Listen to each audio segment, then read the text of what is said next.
दोस्तों नमस्कार, मेरा नाम है अनूप आकाश वर्मा और आप देख रहे हैं द रिपोर्टर हिंदी। आजमगढ़ पूर्वांचल की राजनीति का सबसे प्रभावशाली जिला माना जाता है और इसे लंबे समय से समाजवादी पार्टी का मजबूत गढ़ माना जाता रहा है। उत्तर प्रदेश विधानसभा चुनाव 2027 के संदर्भ में ये जिला बीजेपी और समाजवादी पार्टी कांग्रेस गठबंधन के बीच सबसे महत्वपूर्ण रण क्षेत्रों में शामिल है। जिले में कुल 10 विधानसभा सीटें हैं।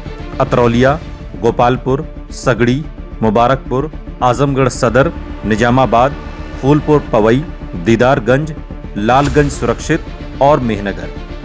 2022 के विधानसभा चुनाव में समाजवादी पार्टी ने आजमगढ़ की सभी 10 विधानसभा सीटों पर जीत दर्ज की थी।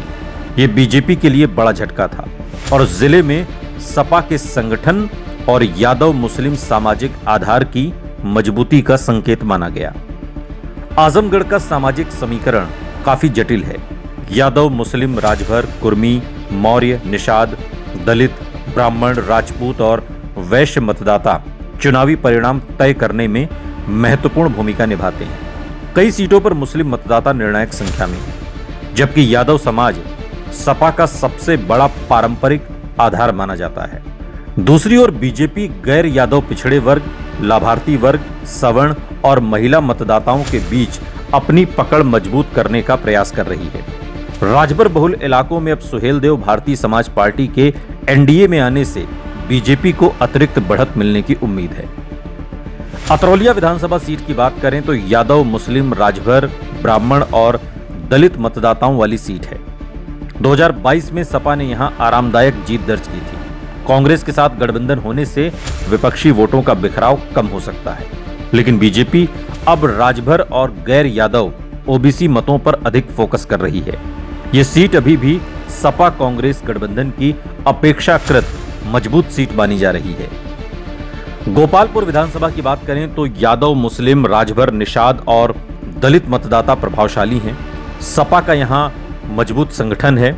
यदि एनडीए राजभर और निषाद वोटों का व्यापक ध्रुवीकरण कराने में सफल रहता है तो मुकाबला पहले की तुलना में अधिक प्रतिस्पर्धी हो सकता है, लेकिन फिलहाल विपक्ष को बढ़त मानी जाती है। सगड़ी विधानसभा सीट की बात करें तो पटेल, यादव, मुस्लिम, राजभर और ब्राह्मण मतदाता प्रभाव रखते हैं। 2022 में सपा ने ये सीट जीती थी। बीजेपी यहां लगातार संगठन मजबूत कर रही है। कृषि, सिंचाई, सड़क और रोजगार प्रमुख मुद्दे हैं। ये सीट 2027 में करीबी मुकाबले वाली सीट बन सकती है। मुबारकपुर विधानसभा की बात की जाए तो मुस्लिम और यादव मतदाताओं के प्रभाव के कारण समाजवादी पार्टी की सबसे मजबूत सीटों में गिनी जाती है। यहाँ बुनकर समुदाय भी प्रभावशाली है। उद्योग, बिजली, रोजगार और शिक्षा प्रमुख मुद्दे हैं। बीजेपी यहाँ गैर यादव ओबीसी और सवर्ण वोटों पर ध्यान केंद्रित कर रही है, लेकिन विपक्ष अभी भी मजबूत स्थिति में दिखाई देता है। आजमगढ़ सदर की बात की जाए तो जिले की सबसे प्रतिष्ठित विधानसभा सीट है। यहाँ पर यादव, मुस्लिम, वैश्य, ब्राह्मण और शहरी मतदाता चुनावी परिणाम तय करते हैं। 2022 में सपा ने जीत दर्ज की थी, लेकिन शहरी विकास, व्यापार, रोजगार, स्वास्थ्य और कानून व्यवस्था प्रमुख मुद्दे हैं। यदि बीजेपी शहरी वोटों का बेहतर ध्रुवीकरण करती है तो मुकाबला कड़ा हो सकता है। निजामाबाद विधानसभा की बात की जाए तो मुस्लिम, यादव, राजभर और ब्राह्मण मतदाता प्रभावशाली हैं। 2022 में सपा को यहां स्पष्ट बढ़त मिली थी। 2027 में कांग्रेस के साथ गठबंधन विपक्ष को लाभ दे सकता है, जबकि बीजेपी राजभर और अन्य पिछड़े वर्गों के सहारे मुकाबले को मजबूत करने की कोशिश करेगी। फूलपुर पवई विधानसभा की बात करें तो राजभर, यादव, पटेल, निषाद और दलित मतदाता निर्णायक हैं। ये सीट सामाजिक समीकरणों पर बहुत अधिक निर्भर करती है। सुभाषपा के एनडीए में आने के बाद बीजेपी को यहां पहले की तुलना में अधिक लाभ मिलने की संभावना मानी जा रही है। हालांकि सपा का संगठन भी मजबूत है। दीदारगंज विधानसभा सीट की बात की जाए तो राजभर, यादव, मुस्लिम और दलित मतदाता प्रभावशाली हैं। 2022 में सपा ने यहां जीत दर्ज की थी। अब ओम प्रकाश राजभर के बीजेपी के साथ जुड़ने से राजभर वोटों के कारण सीट पहले से अधिक प्रतिस्पर्धी मानी जा रही है। लालगंज सुरक्षित सीट की बात करें तो अनुसूचित जाति, यादव, मुस्लिम और राजभर मतदाता महत्वपूर्ण हैं। 2022 में समाजवादी पार्टी ने ये सीट जीती थी। बीजेपी दलित और गैर यादव ओबीसी समर्थन के सहारे अपनी स्थिति मजबूत करने की कोशिश करेगी। मेन अगर सुरक्षित सीट की बात करें तो दलित, यादव, राजभर और मुस्लिम मतदाता निर्णायक हैं। 2022 में सपा की पूजा सरोज ने यहां पर जीत दर्ज की। 2027 में भी ये सीट विपक्ष के लिए अपेक्षाकृत मजबूत मानी जाती है। हालांकि बीजेपी लगातार सामाजिक समीकरण बदलने का प्रयास कर रही है।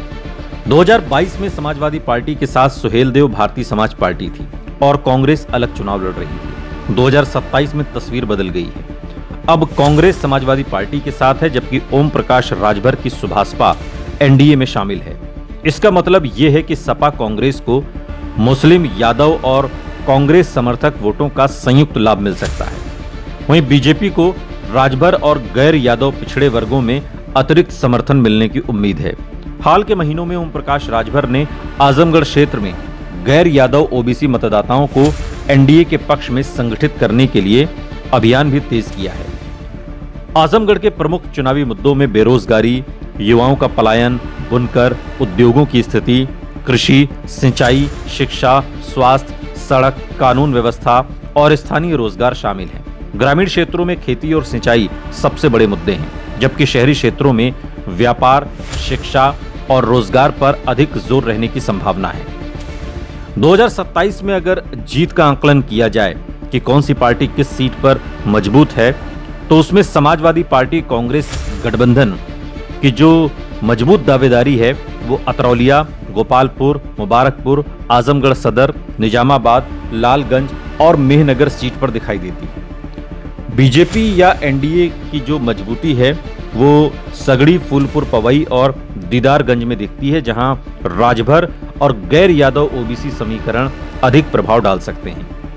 यदि समाजवादी पार्टी कांग्रेस के बीच वोट का ट्रांसफर पूरी तरीके से होता है तो विपक्ष अपनी बढ़त बनाए रख सकता है, और यदि बीजेपी राजभर, निषाद और गैर यादव ओबीसी लाभार्थी और सवर्ण मतदाताओं का व्यापक ध्रुवीकरण कर लेती है तो 2022 की तुलना में उसका प्रदर्शन बेहतर हो सकता है।